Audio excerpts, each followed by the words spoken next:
But let me go back memory lane. And when we took over on May 29, 2023, we were not oblivious of the challenges we were going to confront. The first was, of course, the issue of security. And those who have followed us would remember that we convened a Security Council meeting 2 days after we were sworn in.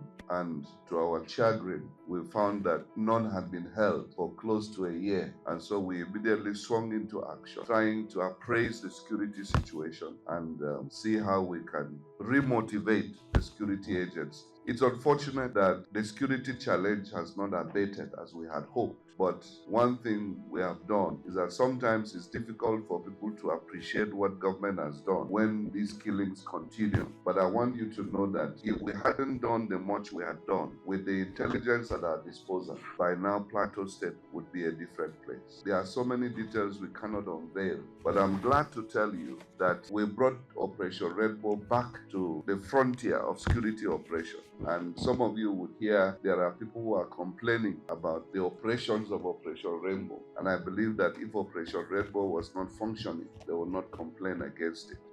But it has been a good compliment to the security agencies on ground. And going forward, we can only strengthen it and not take it out. I used to tell people that I'm not a politician. I'm in politics, but I'm not a politician. I'm in politics because that is the only platform by which you can come into governance in our country. My attitude is not just to be in office for the sake of it, but to be able to provide leadership that will take Plateau State to the level where we all dream it to be. A state where is economically buoyant, is economically self-sufficient. A state that can compete with other states in Nigeria and even beyond the shores of this country. Going with leadership that we promise is that we have brought hope to our people, is for the benefit of the people. And I think that if you ask me what our achievements are, one that I can readily point out is that we have brought hope back to the people of Plateau State. That payment of salary is not an achievement, it's a duty, it's a responsibility. And therefore, we don't count it as an achievement. We have only done what we were supposed to do. If all we were elected was to pay salaries, then I think it's not worth it. Anybody can do that. But I'm glad that we're able to stabilize that situation.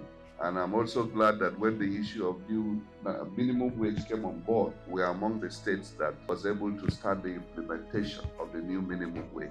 Our civil servants today will testify to you that the work environment has improved for them. We made a situation where ministries, departments, and agencies were conducting a lot of government business outside government office. And it was pathetic where our permanent secretaries were entering Keke Napep, going to business centers. But we've been able to give hope back to the service. Some of them have not gone for any training for a couple of years before we came on board. And today, I believe that there's a revival going on. We are not there yet, but there is work in progress. We have delved into how to improve the lives of our people. One of the key policy decisions of the federal government when we came on board was the removal of the fuel subsidy. And of course, it left a gap in the standard of living, in purchasing power of people and government. And what we did immediately was to see how we can ameliorate that situation. And that's why we've made tremendous investments in the transport sector, for example. We decided to go on and make sure that we improve public transportation. We subsidize it. Instead of giving people palliatives, we thought that this kind of palliative, and at the last count, I believe that we found that at the end of every month, an average user of our public transport system would be able to save 39 to 50,000 monthly. And for us, that is a very more transparent way of putting more cash available to people. The railway globally is one of the cheapest sources of transportation. They had to collaborate with the Nigerian Railway Corporation. They had some feats, but I'm glad that despite some of the challenges we've had in that sector, we've been able to bring it back again online. And I'm sure in the last week or two, people are using the train service effectively. I've read some social media comments deriding what we have done. Why are we not doing the blue metro line like in Lagos? Of course, like people would say, the journey of 1,000 miles begins with one step. Aligning the transport sector with our general urban renewal program, we've been able to make a lot of investments in urban infrastructure. The roads we've had to construct, and that is where, like the commissioner said, we've demonstrated inclusivity. We've made sure that the road infrastructure traverse the entire nooks and crannies of the city. We didn't discriminate. We made sure that we went into Muslim areas, Christian areas, and I'm glad that people are seeing the benefits of those infrastructural developments. And we continue to improve on them. Along that line, of course, we didn't just stay in the city. We've been able to go back to all the local governments. I'm glad to inform you, and I'm sure the Director of Press Affairs can give you the details of all the road constructions going on in virtually every local government on the plateau. We are trying to make sure that all the road infrastructure, and the interesting thing is that we are not awarding new contracts, particularly for the local government. We are only trying to complete the well thought out project under the last PDP government. Our father Dajona Jam, most of those contracts were awarded during this era, but they were not followed through. And we believe that governance is a continuum. There is no need to discriminate who started which project, as long as it's for the benefit of the people of the state. And that's why we've been able to mobilize most of those contractors to go back to site. Where we have not started, it's work in progress, and we are confident that by the grace of God, between now, when we came in also, we found the education sector, it was completely in disarray. I can tell you that when we took over, Plateau Polytechnic, for example, was about to lose many of its courses because of non-accreditation. And we immediately swung into action. At the time we came in, it had sunk to a lowest ebb of about 3,000 admissions. Today, we're above 6,000, getting towards 7,000. Confidence is coming back. And I'm glad that we were able to, the changes we made in those institutions is yielding the desired dividend. At the Plateau State University, we're able to also stabilize things. And I'm sure that if you go there today, you're going to find significant improvement, because we've not only improved the quality of teaching, we've been able to also increase the faculties, and work is going on steadily in the State University.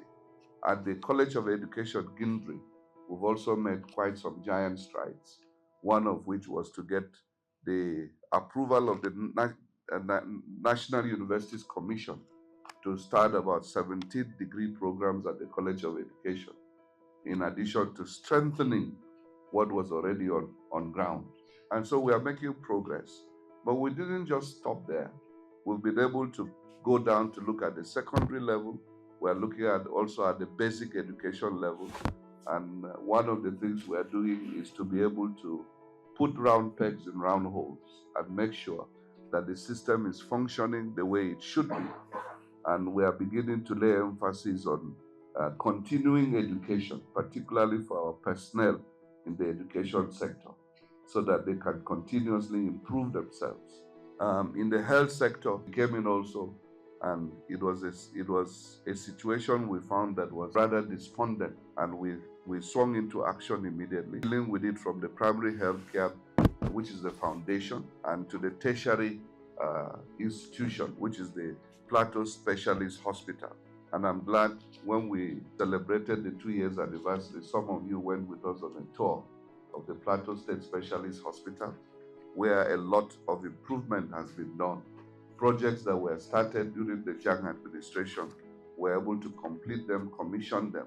And today, one of the high points of that initiative is the setting up of a modern lab, which is comparable to any health institution in the country. Today, I want to believe that our medical personnel in Plateau State Specialist Hospital will not just be doing guesswork. They will do evidence-based diagnosis to be able to deal with all the complaints of people. And we've also been able to improve the departments within the hospital. We've moved from 2 departments to 6 departments, I think so. And even now, we've also brought the dental clinic under the hospital. And by God's grace, we are going to make significant improvements in that sector. We are about to start the medical faculty at the Plateau State University. And so in the next 2 to 3 years, it has become imperative to have a teaching hospital owned by the state. This we hope to pursue by the grace of God. So, yes, they are just reminding me that even in the transport sector, I forgot to mention the MOU we signed with the Federal Airports Authority of Nigeria to be able to designate the Jos Airport as a cargo international airport. And therefore, in the next year, we're going to be making investments to make sure that that airport fits into that purpose, so that from here it will become a regional hub for cargo aviation. I cannot talk about the economy without talking about agriculture, which is the main economic driver for us. We discovered that we've been doing agriculture with just primitive sense, if I may call it. Our agriculture is still at a very, very primitive subsistence level. And even though we know that we farm a lot, but actually all the farming we have been doing is far, far below the capacity of what we should be doing. The thing is that God has blessed us so much that whether it is about crops or livestock, we have a natural advantage. And we want to take full advantage of that. So in the crop sector, we are doing a lot now to be able to improve our flagship agricultural product, which is what we used to call the Irish potatoes. Now we have christened it plateau potatoes.